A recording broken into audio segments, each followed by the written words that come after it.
আজকের উপস্থাপনা বিভূতিভূষণ বন্দ্যোপাধ্যায়ের লেখা গায়ে হলুদ। শ্রাবণ মাসের দিন, বর্ষার বিরাম নেই। এই বৃষ্টি আসছে, এই আকাশ পরিষ্কার হয়ে যাচ্ছে। খেতে আউশ ধানের গোছা কালো হয়ে উঠেছে। ধানের শীষ দেখা দিয়েছে অধিকাংশ খেতে। পুটির সকালে উঠে একবার চারিদিকে চেয়ে দেখল। চারিদিকে মেঘে মেঘাচ্ছন্ন। হয়তোবা একটু পরে টিপ টিপ বৃষ্টি পড়তে শুরু করে দেবে। আজ তার মনে একটা অদ্ভুত ধরনের অনুভূতি। সেটাকে আনন্দও বলা যেতে পারে, ছদ্মবেশী বিষাদও বলা যায়। কি যে ঠিক করে না যায় বোঝা, না যায় বোঝানো। আজ তার বিয়ের গায়ে হলুদের দিন। এমন একটা দিন তার 12 বছরের ক্ষুদ্র জীবনে এই প্রথমবার এলো। সকালে উঠতেই জেঠিমা বলেছে, ও পুটি, জলে ভিজে ভিজে কোথাও যাসনি, আর 3টে দিন কোনো রকমে ভালোই ভালোই কেটে গেলে বাঁচি। আজ কি বার? মঙ্গলবার। শনিবার বুঝি বিয়ের দিন। পুটির মনে সত্যিই কেমন হয়।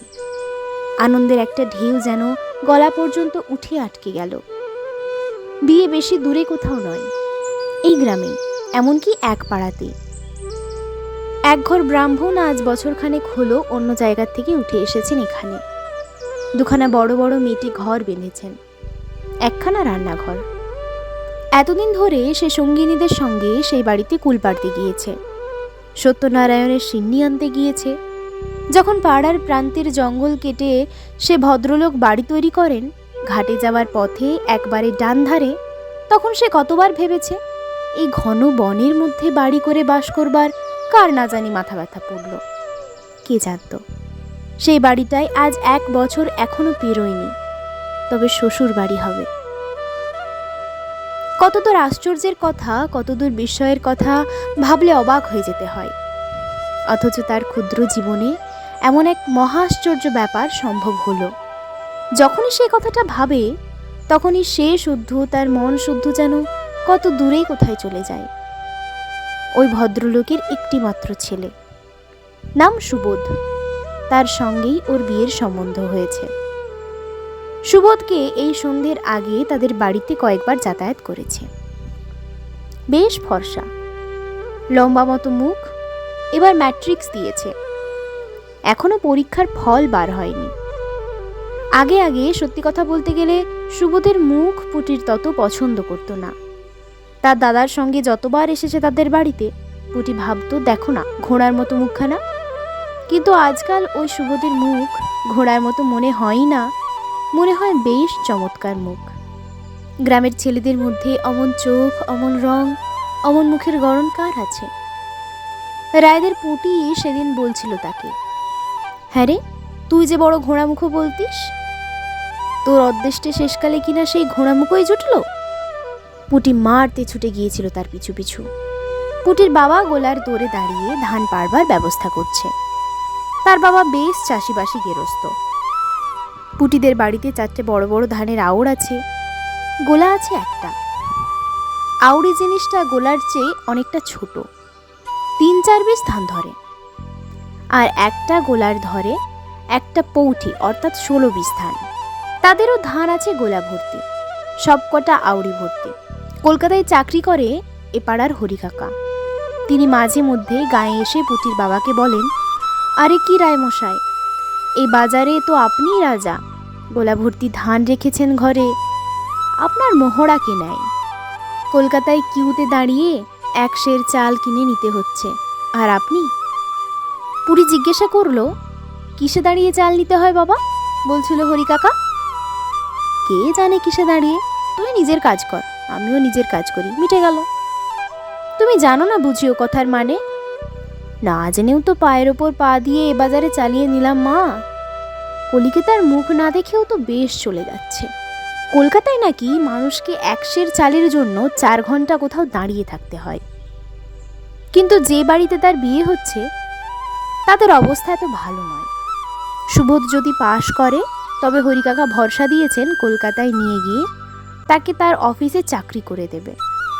তাহলে তাকেও কি কলকাতায় গিয়ে বাসায় থাকতে হবে, আর সেই কিসে দাঁড়িয়ে রোজ 1 সের চাল নিয়ে রাঁধতে হবে? সে বড় কষ্ট। তবে সুবোধ যদি সঙ্গে থাকে, সে বোধহয় সেই রকম কষ্টও করতে প্রস্তুত আছে। তাদের ধানের গোলার থেকে ধান পাড়া হচ্ছে। খবরাবোদা থেকে সতীনাথ কলু আড়তদার এসেছেন, ধান কিনে নিয়ে যাবে। বিয়ের খরচপত্র ধান বেচেই করতে হবে কিনা।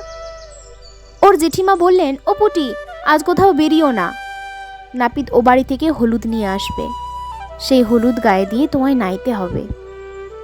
এমন সময় সাধন ছেলে এসে ভিজতে ভিজতে উঠোনে দাঁড়ালো। হাত জোড় করে মাথা নিচু করে প্রণাম করে বলল, পাতক প্রণাম। তার বাবা বললেন, ও সাধন বাবা, তোমায় ডেকেছি যে একবার, আমার যে কিছু মাছের দরকার এ শনিবারে। কেন জানি পুট্টির বুকটা দুলে উঠল। এই শনিবার তাহলে সত্যিই তার। সাধন বলল, আগে মাছের যে বড্ড গোলমাল যাচ্ছে, গাঙে কি মাছ আছে? ডুমোর বাউড়ের মাছ সব যাচ্ছে কলকাতায়, 82 টাকা দর। এমন দর বাপের জমে কোনো কালে শুনিনি রায়মশাই। 100 পোনা স্তক পড়তে পারছে না। মোরা গাঙে বাঁধন দিয়ে এলাম, একদিন কেবল 11.5 গড়াল মাছ। পুটির বাবা বিস্ময়ের সুরে বলল, 11.5 গড়াল? এমন কথা তো কখনো শুনিনি। মাছের এমন দর? গজার মাছই বিক্রি হলো 10 আনাসে। পুটি আর দাঁড়ালো না, মাকে এসব আজগুবি খবর দিতে ছুটল বাড়ির মধ্যে। বৃষ্টি একটু থেমেছে, একটু বেরোতে পারলে ভালো হতো। তার জীবনে যে একটা আশ্চর্য ব্যাপার হতে চলেছে, এ কথাটা কারোর সঙ্গে আনন্দ করে বলাও চলে না। বেহায়া বলবে, নিন্দে করবে। কেবল বলা চলে তার সমবয়সী পাঁচি আর খেন্তি জেলিনির মেয়ে টুনির কাছে। আর একটা আশ্চর্যের ব্যাপার, তার চেয়ে অন্তত 7 বছরের বড় লতি দিদির এখনো বিয়ে হয়নি, অথচ লতি দিদিকে সবাই বলে সুন্দরী। লতিদির বাপের অবস্থাও ভালো, লতিদি লেখাপড়া জানে ভালো, গান করে। ওর বাবা যখন কলকাতা চাকরি করত, তখন লতিদি স্কুলে পড়তো সেখানে। কত বই পড়ে বসে বসে দুপুরবেলা। পুটি ভালো লেখাপড়া জানে না, লতিদি একটু ঠাকরে, সে লেখাপড়া জানে না বলে বুঝি মানুষ না। তাকে বলে, তুই বইটই নাড়িস নে পুটি, কি বুঝিস তুই এর আস্বাদ? পুটি হয়তো বলে, এ কি বই বলো না লতিদি, যা যা, আর বইয়ের খবরে দরকার নেই। শরৎ চাটুর্যের নাম শুনেছিস? কোথা থেকে শুনবি, তোরা তো শুধু জানিস ঢেকিতে পাড় দিয়ে কি করে চিড়ে কুটতে হয়, তাই করগে যা, এদিকে কেন আবার? আচ্ছা, আজ তার লতিদিকে বলতে ইচ্ছে করছে, কই লতিদি, তুমি এত বই পড়ে টড়ে বসে আছো, এসব এত নাম জানো, কই তোমার তো আজও বিয়ে হলো না? আমার জীবনে এত বড় একটা আশ্চর্য কাণ্ড তো টুক করে ঘটে গেল। ধানের নিন্দে করো, বাবার গোলায় ধান ছিল বলেই তো আজ। কই তোমাদের তো তারপর ম্যাট্রিক্স পাস বর, এ গায়ে পাশ করা ছেলে একমাত্র আছে মুখ্যযোদ্ধের জীবনদা, সে নাকি 2টো পাস। কোথায় চাকরি করছে যেন ওইদিকে কোথায়। যার সঙ্গে বিয়ের কথা হচ্ছে সে মুখ্য নয়, পাশের খবর বেরুবার দেরি নেই। বাবা বললেন, সুবোধ নিশ্চয়ই পাশ করবে, হে ভগবান তাই যেন করে, পাস যেন সে করে, সত্যনারায়ণের সিন্নি দেবে সে শ্বশুর বাড়ি গিয়ে। নাপিত এসে বললে, মা ঠাকুরন, ও বাড়ি থেকে দেখে এলাম, গায়ে হলুদের লগ্ন বেলা 10টার পর, আপনাদের যা দিতে হবে তার আগে দিয়ে দেবেন। গায়ে হলুদের তত্ত্ব আসবে ও বাড়ি থেকে, কিরকম জিনিসপত্রই না জানি আসে। পুটির মনটা চঞ্চল হয়ে উঠল। একখানা লাল কাপড় নিশ্চয়ই দেবে। পুটির মোটে 3খানা শাড়ি আর একখানা ডুরে শাড়ি আছে মায়ের বাক্সে তোলা। এবার তার অনেক কাপড় হবে, গয়নাও হবে। 5 ভরি সোনা দেবার কথাবার্তা হয়েছে। এতদিন 2টি দুল ছাড়া অন্য কোনো গহনা তার অঙ্গে ওঠেনি, অথচ ও কুমারী মেয়ে ললিতার হাতে ছগাছা করে চুড়ি, গলায় লকেট ঝোলানো হার, কানে পাশা, হাতে আংটিও আছে। ও থাকতো শহরে, সেখানে মেয়েদের চালচলন আলাদা। এসব পাড়াগাঁয়ে মেয়েদের কাঁচের চুড়ি ছাড়া আর অন্য কোনো গহনা কি পরে? অত পয়সাও নেই তার বাপের, গোলায় 2টো ধান আছে মাত্র, নগদ পয়সা কোথায়? যা কিছু করতে হয় সে ওই ধান বেচে। ভীষণ বৃষ্টি এসেছে, সঙ্গে সঙ্গে সামান্য ঝড়। রান্নাঘরের ছাঁচতলায় দাঁড়িয়ে বকনা বাছুরটা ভিজছে। কচুপাতার জল জমে আবার গড়িয়ে গড়িয়ে পড়ছে। তাদের কৃষাণ বীরু মুচি বলছে, ও দিদি ঠাকুরন, তা একটু তামাক দাও মোরে, বিয়ে বাড়ি যে মনে হচ্ছে না। 2-10 শিলিন তামাক পোড়াবে, তবে তো বুঝবে যে নগনসা লেগেছে। পুটি বীরুকে ধমকে দিয়ে বলে, যা, তোর আর বক্তৃতা দিতে হবে না। তামাক আমি কোথায় পাবো? কাকিমার কাছে গিয়ে চাইয়ে যা। একটু বেলা হয়েছে, বাড়িতে অনেক লোক এসেছে বিয়ের জন্য। বিয়ে বাড়ির মতো দেখাচ্ছে বটে। কুমোরপুরের কাকিমা, 5 ঘর মাসিমা তাদের ছেলে মেয়েদের সঙ্গে নিয়ে এসেছেন। আজ বেলা 11টার সময়ে আরও একদল আসবে। স্টেশনে গাড়ি গিয়েছে। মেয়েরা সবাই দল বেঁধে নদীতে নাইতে গেল। কুমোরপুরের কাকিমা যাওয়ার সময় তাকে বলে গেল, বাড়ুজ্জে বাড়ি পিড়ি চিত্তির করতে দিয়ে আসা হয়েছে, দেখে আসিস পুটি সে দুখানা পিড়ি হয়েছে কিনা। কাকিমার এটা অন্যায়, তার লজ্জা করে না? নিজের বিয়ের পিড়ি নিজেই বুঝি সে চাইতে যাবে? এত বেহায়া সে এখনো হয়নি। তার বাবা চণ্ডী মণ্ডপ থেকে হেঁকে বললেন, ও পুটি, হাতায় করে একটু আগুন নিয়ে এসো মা। চণ্ডী মণ্ডপের দৌড় পর্যন্ত গিয়ে শুনল ওর বাবা আর এখন অজ্ঞাত লোকের মধ্যে নিমুক্ত কথাবার্তা। তাহলে পালকির বন্দোবস্ত দেখতে হয়। আগে পালকি কোথায় মিলবে? ঘোলডুবুরির কাহার পাড়ার নির্বংশ, পালকি বইবার মানুষ নেই এদিকে। তবে ঘোড়ার গায়ে নিয়ে এসো বনগা থেকে। এই কাদা জলে 10 টাকা দিলেও আসবে না, আসবার রাস্তা কই? ওরা বিদেশি লোক, বর আসবার ব্যবস্থা আমাদেরই করে দিতে হবে, বুঝলে না? আমরাই পারছি নে, ওরা কোথায় কি করবে? হিম হয়ে বসে থেকো না, যা হয় হিল্লে লাগিয়ে দাও একটা। আচ্ছা বাবু, বলদের গাড়িতে বর আনলে কেমন হয়? আরে না না, সে বড় খারাপ দেখতে হবে। সে কি? না না, শুনেছি ওরা ইংরেজি বাজনা আনছে। বলদের গাড়ির পিছনে ইংরেজি বাজিয়ে বর আসবে, তাতে লোক হাসবে। কেন বাবু, তাতে কি? বলদের গাড়িতে কি বর যায় না? একেবারে আপনাদের বাড়ির পিছনে এসে থামবে, সেই তো ভালো। বলদের গাড়িতে বর যাবে কেন? সে কি আর ভদ্রলোকের বর যায়? তাছাড়া পিছনেরও তো পথ আইবুড়ো পথ, ওখান দিয়ে বর আসবে না। সামনের তেঁতুলতলার রাস্তা দিয়ে বরকে আনতে হবে। তুমি আজকে যাও দেখি ষষ্ঠীতলা, সেখানে কঘর কাহার আছে শুনছি, সেখান থেকে পালকি আনতে হবে। সে যে এখান থেকে 3 কোষ 3.5 কোষ রাস্তা বাবু। উঠি আর সেখানে দাঁড়ালো না। সুবোধ বর সেজে আসবে বলদের গাড়িতে। হি হি, সে বড় মজা হবে এখন, ধুত্র ফুলের মালা গলায় দিয়ে। দৃশ্যটা মনে কল্পনা করে নিয়েই হাসতে হাসতে পুটির দম বন্ধ। হো তিনু, তিনু রে, শোন শোন একটা মজার কথা। তিনু 4 বছরের খুড়তুতো ভাই। উঠোনের নিচ দিয়েই যাচ্ছে। সে মুখ উঁচু করে ওর দিকে চেয়ে বলল, কি লে ডিডি, জানিস এ আমাদের বাড়িতে বর আসবে? বল। হ্যাঁ রে, ধুত্র ফুলের মালা পরে বলদের গাড়ি চেপে ইংরেজি বাজনা বাজিয়ে। তিনু না বুঝেই হাসলে। এ সময় ওদের জেঠিমা বাড়ির ছেলে মেয়েদের ডাক দিলেন, ওরে সবাই এসে কাঁঠাল খেয়ে যা। ও হিমু, পান্তা ভাত কে কে খাবি ডাক দিয়ে নিয়ে আয়। 1 হাঁড়ি পান্তা রয়েছে, সেগুলো কাঁঠাল দিয়ে উঠাতে হবে এই যুদ্ধের বাজারে। পান্তা ভাত ও কাঁঠাল পুটির অতি প্রিয় খাদ্য, কিন্তু আজ তার খাবার নাম করার জন্যে। খিদেও পেয়েছিল, ইচ্ছা করলে সে কলসি থেকে কাঁঠাল বিচি ভাজা আর মুড়ি লুকিয়ে পেড়ে নিয়ে খেতে পারত, কিন্তু সে ইচ্ছে তার করেনি, তাতে ভগবান রাগ করবেন।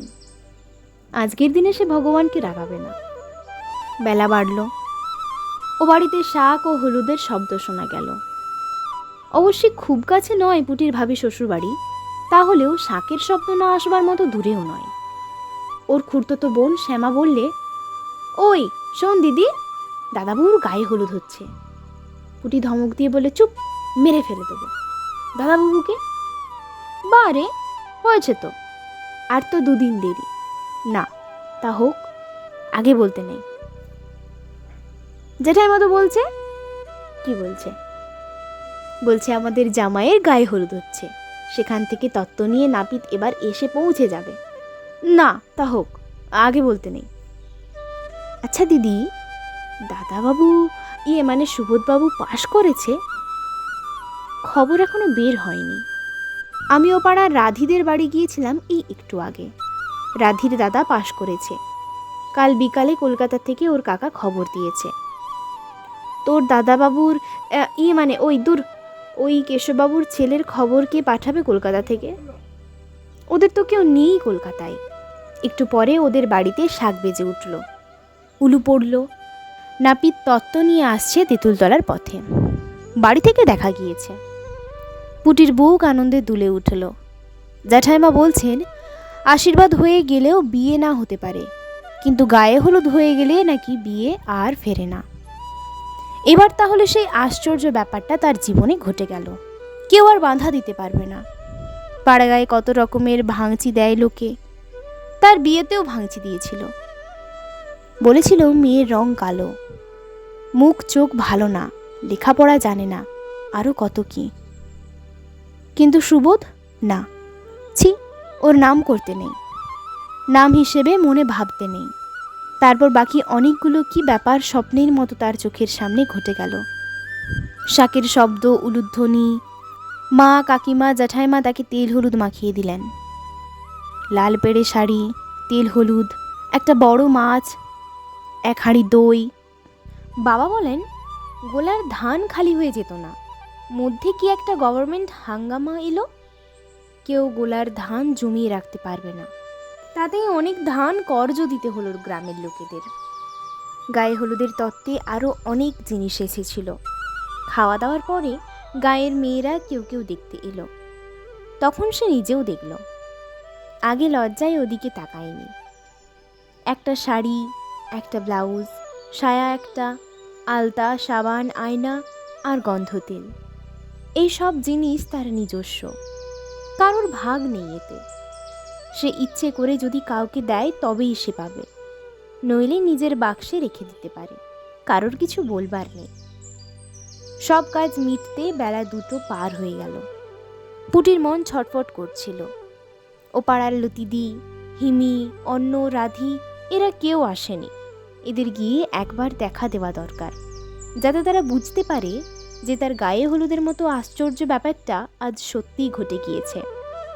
আচ্ছা, যখন ইংরেজি বাজনা বাজিয়ে বর আসবে তাদের বাড়ির দৌড়ে তেঁতুলতলার ওই পথ দিয়ে, বোধনতলার কাছে পালকি নামিয়ে প্রণাম করে বাজে পড়বে, লোকজনের হৈ হৈ করবে, উফ, সেই সময়ের কথা ভাবাও যায় না।